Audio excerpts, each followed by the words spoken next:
Bonjour à toutes, à tous. Je m'appelle Rose, j'ai 30 ans. Ça veut aussi dire que ça fait 30 ans que je suis fan de l'Olympique de Marseille. Bouh.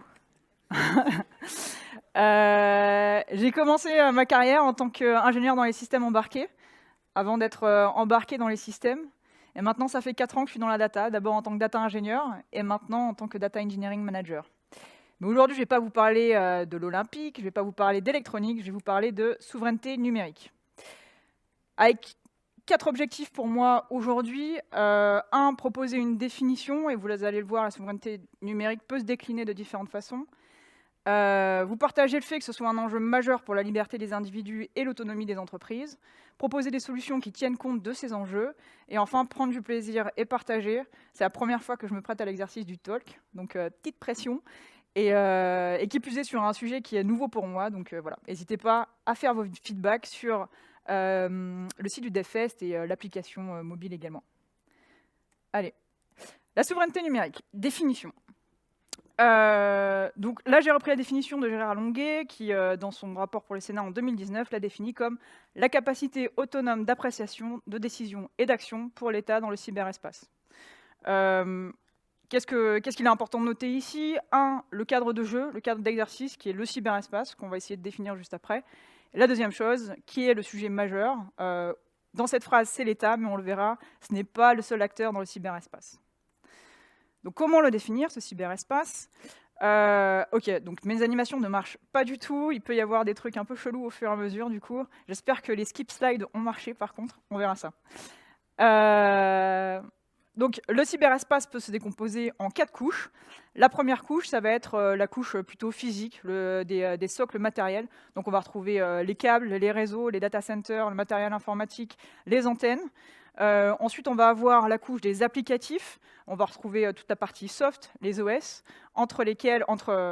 depuis lesquels vont être émis un certain nombre de données, donc qui vont être stockées sur du cloud, et qui vont transiter entre les socles matériels et les applicatifs. En dessus de tout ça, donc une dernière couche, qui va être la couche des usages, qui définit finalement comment est-ce qu'on vit avec et dans le numérique. Donc très classiquement, on va le définir comme le temps passé des Français sur les réseaux sociaux, par exemple, sur quel type d'application, sur quel type de device, quel type de contenu sont regardés, est-ce que c'est des textes, est-ce que c'est des vidéos, etc. Voilà, donc ce qu'il faut retenir, c'est cyberespace égale 4 couches, socle matériel, applicatif, données et usages. Et quand on parle du cyberespace, en général, on a tendance à avoir cette notion un peu virtuelle, très peu palpable, avec des frontières qui sont muables finalement, parce que c'est hyper difficile de définir des frontières dans un espace virtuel. Ici, la force de cette représentation, c'est qu'on rappelle bien qu'il y a des socles matériels, donc un ancrage physique sur des territoires, et donc qu'il y a un enjeu aussi physique derrière tout ça. Voilà. Et cet enjeu-là, certains l'ont très bien compris. Et donc la première partie, pour essayer de vous définir la souveraineté, ce que je vais essayer de vous définir, c'est la non-souveraineté, ou plutôt comment certains ont réussi à prendre cette souveraineté dans le cyberespace. Et donc l'exemple des big tech américaines. Donc aujourd'hui, on va retrouver ces big tech dans la plupart des 4 couches du cyberespace: socle, applicatif, données, usage. Cloud provider, donc, applicatif, donc les OS, on les connaît, du Windows, du Mac OS, etc.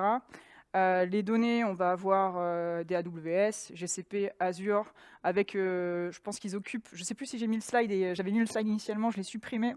Je vais voir s'il a été conservé par... Ouais, ils sont là. Bon, je les dirai juste après alors. Donc, la première chose, conquête successive des 4 couches. 2, conservation du monopole en proposant des services intra- et intercouches interopérables entre eux. Phrase compliquée, mais qui veut dire que finalement, horizontalement, donc dans l'ensemble des 4 couches, on va avoir des services qui vont être fortement connectés, fortement interopérables entre eux.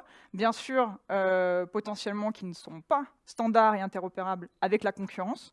Donc c'est aussi une stratégie anticoncurrentielle. Et si aujourd'hui, ces entreprises-là sont très fortes sur le cyberespace européen, c'est parce qu'aujourd'hui, on manque aussi de stratégie. Ce qui n'est pas le cas ailleurs. On peut parler des Chinois qui avaient très bien compris cet enjeu aussi il y a des années. Et on voit des grosses puissances tech américaines aussi qui commencent à émerger et qui émergent depuis un moment. Un Tencent, Alibaba, etc. Ok, donc là, je vais aller vite. C'est simplement pour illustrer un petit peu la puissance de ces big tech sur l'ensemble des couches applicatifs, donc les OS, les usages, top 3 en 2020, Facebook, YouTube, WhatsApp. Donc le schéma est un peu indigeste ici, mais c'est la même chose pour tout le monde, tous les pays. Présence très forte sur le marché des 3 gros cloud providers, AWS, GCP, Azure, donc 64% du marché mondial du cloud fin 2021. Et peut-être juste attarder là-dessus.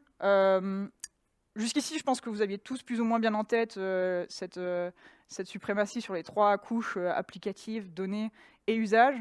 Mais celle qui est peut-être un peu moins visible et qui pour autant est la plus tangible, c'est la couche physique. Et donc en janvier 2021, il y a désormais un câble qui s'appelle le câble Dunant qui relie les États-Unis à l'Europe.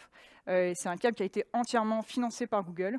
C'est nouveau, Facebook s'y met également. Historiquement, c'est plutôt des entreprises de télécommunications qui font ça. Pourquoi est-ce que Google investit là-dedans? La première raison, c'est assez compréhensible, c'est l'augmentation des usages et du trafic. Il faut le supporter, il faut plus de câbles. Donc ils se donnent cette possibilité-là. Et la deuxième, c'est s'ils le font eux-mêmes, encore une fois, ils sont autonomes et ils se rajoutent de l'autonomie dans cette 4e couche. Voilà, donc en synthèse, les big tech sont présentes sur les 4 couches du cyberespace. Elles continuent à accroître leur monopole en absorbant notamment les plus petites entreprises à forte expertise. Ça leur permet aussi de délivrer des produits à forte valeur ajoutée, qu'on utilise, qu'on apprécie utiliser même. Mais du coup, la conséquence, c'est une augmentation du monopole et un écosystème de plus en plus polarisé. Dans tout ce que je viens de dire, on a souvent la culture bien ancrée des États-Unis, qui est une culture de l'entrepreneuriat. Et du coup, on va associer le succès de ces entreprises à un génie, un Jeff Bezos, un Steve Jobs, etc. Ce qui est vrai. Mais là où il faut un petit peu pondérer, c'est qu'il y a vraiment une stratégie qui est commune entre l'État américain et ces grosses entreprises. Donc, il y a un écosystème, une culture de l'entrepreneuriat. Depuis 1953, il y a ce qu'on appelle le Small Business Act.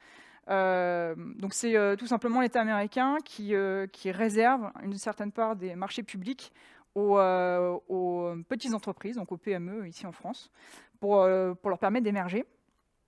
On a aussi le Buy American Act, donc là c'est plutôt une loi qui permet l'autonomie stratégique du pays, puisqu'il oblige le gouvernement américain à acheter uniquement des produits sur le sol américain. Et donc en plus de se dire, de partir d'une posture qui est on favorise l'entrepreneuriat, on essaie d'avoir une certaine autonomie stratégique, il y a aussi une vision, une anticipation sur la dimension data, puisque dès 1990, il lance le Massive Digital Data System, qui est un programme qui vise à financer à la fois la recherche en université et en entreprise autour de la collecte massive de données. Donc c'est notamment ces financements de la DARPA, des agences de défense américaines, qui ont permis à Google de se développer dès le début. Et puis enfin, il y a aussi des lois. C'est des lois qui leur permettent d'être dans un état légal de transfert de données à l'étranger, notamment le Safe Harbor, le Privacy Shield maintenant et bientôt le Privacy Shield 2.0, qui permettent d'encadrer l'échange de données personnelles entre l'Europe et les États-Unis. Donc juste garder à l'esprit, ces 3 lois encadrent exactement le même propos. Le Privacy Shield 2.0, il est actuellement en cours de rediscussion. En 2020, le Privacy Shield a été invalidé parce qu'il ne respectait pas le RGPD. Et donc, ça fait quand même 2 ans qu'il y a un petit flou législatif autour de... Il n'y a pas un flou, c'est très clair. On n'a pas le droit de faire les échanges de données entre l'Europe et les États-Unis. Et cet accord-là est en cours de renégociation là, récemment. Donc voilà. Et voilà. Et donc les skip slides n'ont pas marché. Bien. Donc là, on a établi la présence des big tech sur les 4 couches. On a établi le fait qu'il y avait une stratégie qui avait été voulue dès le début et que État et entreprise fonctionnent main dans la main. Mais du coup, quel est leur impact? Le premier impact, c'est celui de la réduction du libre arbitre. Aujourd'hui, 90% des recherches sur Internet passent par Google. On peut faire la corrélation rapide entre une redirection du trafic et une influence sur l'opinion publique, un pouvoir d'influence en tout cas sur l'opinion publique. On a des algorithmes de recommandation qui vont potentiellement donner lieu à des niches comportementales. Ça veut dire qu'à partir du moment où je vais avoir un comportement, on va essayer de me conforter dans cette idée. On va avoir de la radicalisation de contenu. C'est à partir du moment où je vais churn, à partir du moment où il y a un risque que je quitte une application, on va me proposer des vidéos ou du contenu de plus en plus radical pour me forcer, ou en tout cas pour m'intéresser, et du coup me faire rester sur l'application. Et tout ça laisse peu de place à la sérendipité, finalement. Se perdre sur YouTube, ça n'existe plus. Et puis on est aussi passé de l'âge de l'analyse à je donne mes données, on va avoir accès à mes données, l'entreprise va pouvoir les consulter, va pouvoir faire des analyses avec, à un pouvoir d'influence sur les comportements qu'on a pu voir avec un Cambridge Analytica pendant les élections présidentielles américaines notamment. Ensuite, le deuxième impact, c'est l'impact économique. Donc, il y a une réduction du marché à la concurrence, c'est-à-dire que moins de concurrence, c'est-à-dire que des entreprises potentiellement européennes ou potentiellement d'ailleurs n'ont pas pu émerger parce qu'il y avait ce monopole. Il y a une stratégie de lock-in qui est mise en œuvre, un exemple qui illustre bien ça, et c'est pour ça qu'il y a une licorne qui pleure ici, c'est des jeunes entreprises, potentiellement à forte croissance au début, qui ont besoin d'une grosse vélocité, vont naturellement se tourner vers des cloud providers qui peuvent leur permettre d'aller vite. Ces derniers leur ouvrent les bras, avec notamment des crédits cloud qui leur permettent d'aller gratuitement sur ces plateformes. Et une fois que la main est mise dans l'engrenage, les prix commencent à augmenter et on se rend compte qu'il y a des coûts d'ingress, donc des coûts de départ à la donnée qui sont très chers. Et donc ces entreprises, même si elles le voulaient, ne pourraient pas partir facilement de ces solutions.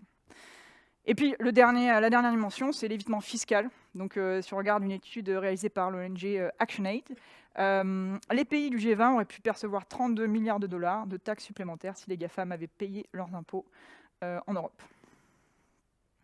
Et il y a le troisième impact, qui est un impact géopolitique. C'est le moins documenté, le moins sourcé. C'est très difficile pour moi aujourd'hui d'exposer quelque chose de façon claire et certaine, puisque je ne suis pas dans ces réunions-là, visiblement. Et par contre, il apparaît assez évident que l'autonomie stratégique des entreprises est fortement corrélée avec les différentes alliances que les gouvernements peuvent louer. Et aujourd'hui, on peut se poser de questions quant à l'indépendance des services d'État aux solutions américaines. Voilà, donc en résumé, l'impact des monopoles, réduction du libre arbitre économique et politique. Et donc, plutôt que d'avoir une définition de la souveraineté qui est seulement à l'échelle de l'État, on va ici essayer de repenser la notion de souveraineté européenne, qu'on va décliner donc sous plusieurs angles. Un, on va conserver le même cadre, le cyberespace, les 4 couches. Et derrière, on va la décliner à l'échelle de l'État ou des fédérations d'États, par exemple l'Europe, à l'échelle d'une entreprise ou à l'échelle de l'individu. Alors, il faut faire attention aux termes. La souveraineté n'est pas le souverainisme. Donc il ne s'agit pas ici de favoriser uniquement des solutions françaises, des solutions européennes. Il ne s'agit pas non plus de recréer un monopole qui soit français ou européen. À ne pas confondre non plus avec isolationnisme. L'objectif n'est pas de se recroqueviller sur nous-mêmes, mais bien de s'ouvrir au monde et de créer de nouveaux espaces plus diversifiés, plus transparents. Voilà. Et comment est-ce qu'on traite donc cette souveraineté en Europe et en France ? D'abord, on légifère, on fait des lois. Donc je ne vais pas revenir sur la RGPD. Pour ceux qui étaient à la présentation de François ce matin, c'était nickel. L'Europe est pionnière en la matière de régulation sur les données personnelles, et ça, c'est une grosse avancée. Je mets 2018 parce que c'est la date d'entrée en vigueur. Et donc, on vient d'acter le Digital Market Act et le Digital Service Act, le DMA qui va entrer en vigueur en octobre 2022. Est-ce que vous savez ce que c'est ? Main levée. Okay. Le DMA, c'est finalement des lois à l'échelle de l'Europe qui vont être anticoncurrentielles. Donc, on s'est aperçu que des gatekeepers, hashtag les derniers big tech dont j'ai parlé juste avant, ces contrôleurs d'accès, finalement, avaient un pouvoir beaucoup trop fort et qu'il était temps de laisser la place à d'autres. Donc, le Digital Market Act vise à réguler ce genre de monopole et on verra donc en octobre 2022 ce qu'il en adviendra. Et le Digital Service Act, pareil, est-ce que ça parle ? Peut-être un petit peu plus ? Non plus.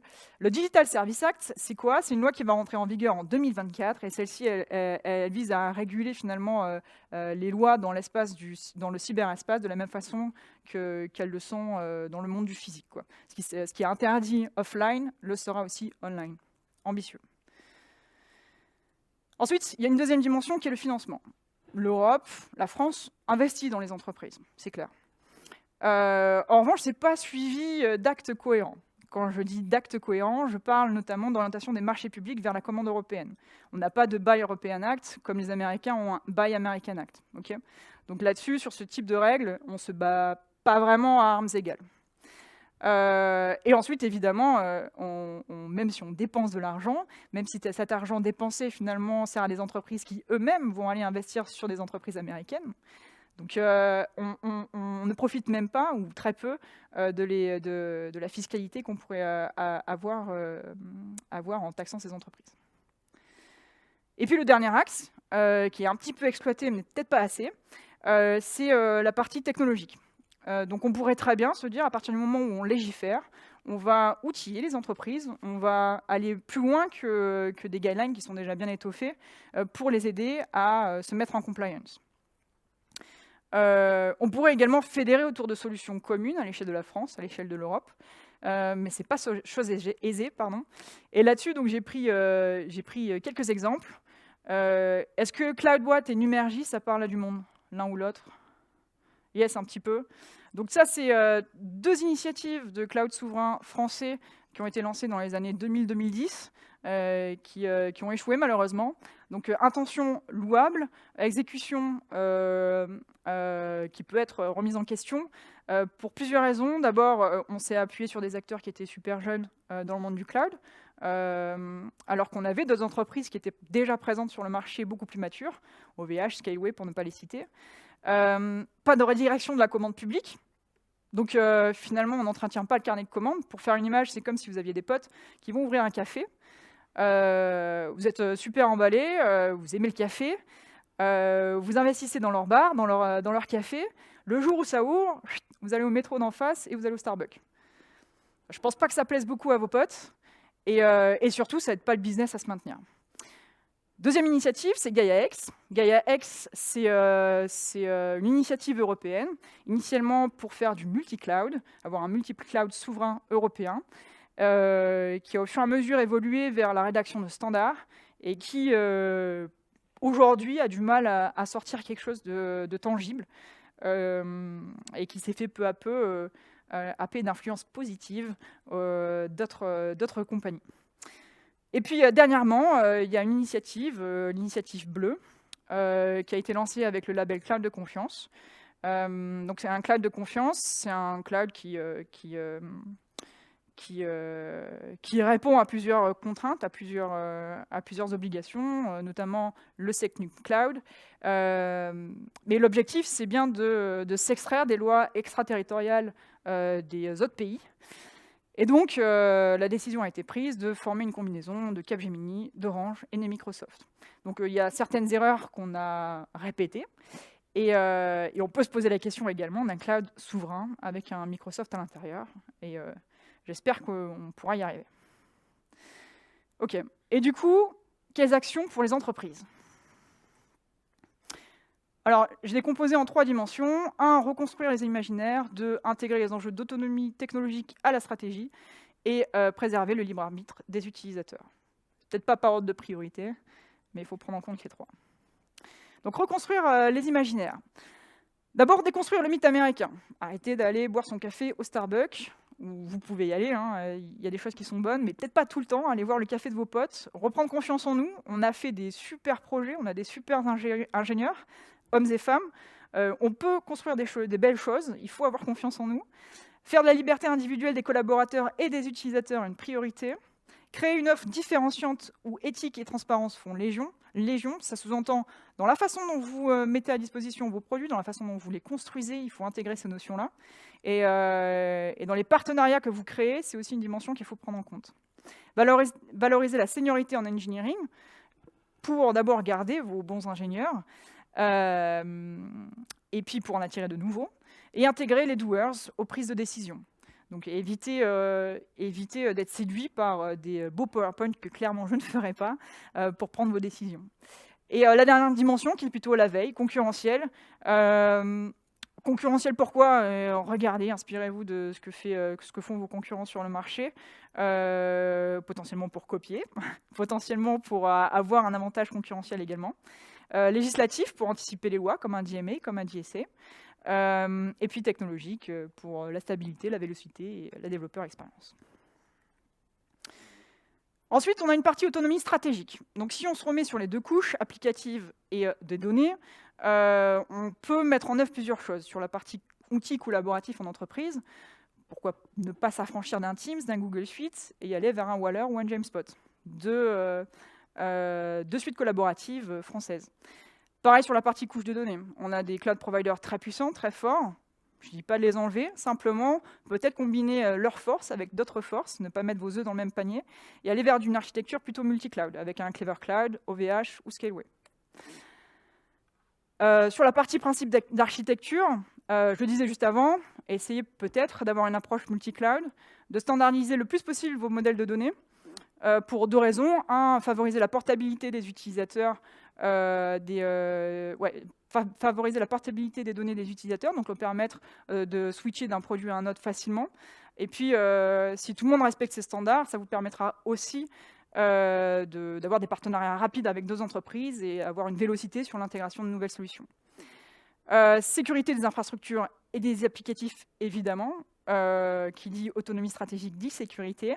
Chiffrer les données stratégiques. Donc des données stratégiques, ça peut être des données personnelles, mais ça peut être d'autres types de données.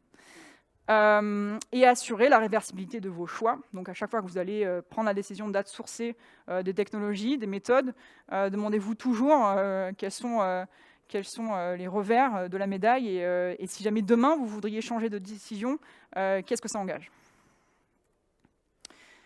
Ensuite, préserver le libre arbitre des utilisateurs. Donc sur la couche des usages, ça veut dire plus de transparence, pas de black box. On essaie d'exposer avec le plus de transparence possible ce qu'on fait en termes de finalité d'usage, mais aussi d'implémentation. Je ne dis pas de révéler vos secrets, simplement d'être transparent dans ce qui est fait. L'accessibilité, je dois pouvoir rentrer, sortir d'une application sans forcément avoir à loguer mes données. Le désengagement, donc le droit à l'oubli. Je peux partir et l'application m'oubliera. Et la portabilité, donc j'ai le droit de changer de provider dès que je le souhaite. Et là aussi, on peut appliquer des principes d'architecture, chiffrer les données personnelles, comme on l'a dit tout à l'heure avec les données stratégiques, segmenter les usages et les accès, tracer tout de bout en bout, corréler data lineage et objectifs de traitement. Quand on parle de data lineage, on parle bien du cycle de vie de la donnée, donc l'ensemble des transformations qui vont être subies par une donnée. Je collecte la donnée d'adresse parce que j'ai besoin de faire de la delivery sur du site e-commerce. Mais en fait, cette adresse-là, elle peut être utilisée en communication, elle peut être utilisée dans des stratégies d'expansion, elle peut être utilisée dans plein de buts différents et elle va avoir un parcours de vie. Et aujourd'hui, c'est très difficile de suivre de bout en bout un cycle de vie de cette donnée. Donc, essayez d'intégrer du data lineage dans l'architecture dès le départ et de les corréler, si possible, aux objectifs des traitements que vous allez avoir. Et puis avoir un Data Protection Officer, donc un DPO quand vous le pouvez, et former vos collaborateurs et collaboratrices à toutes ces dimensions. En conclusion, on peut décliner la souveraineté numérique sur plusieurs dimensions, donc État, entreprise, individu. Le monopole exercé par les gatekeepers, donc les contrôleurs d'accès, comme exprimé par la Commission européenne, peut entraîner une réduction du libre arbitre des individus et augmente une dépendance stratégique des entreprises. Et l'Europe a une vraie opportunité aujourd'hui de créer une offre différenciante permettant un cyberespace plus diversifié, plus transparent et dans le respect des libertés fondamentales des utilisateurs et des utilisatrices, bien sûr. Et voilà, et à votre disposition pour continuer la discussion si vous le voulez. Je ne sais pas si je suis dans les temps. Ça passe. Et merci au DFS pour le regard. Et merci pour votre écoute.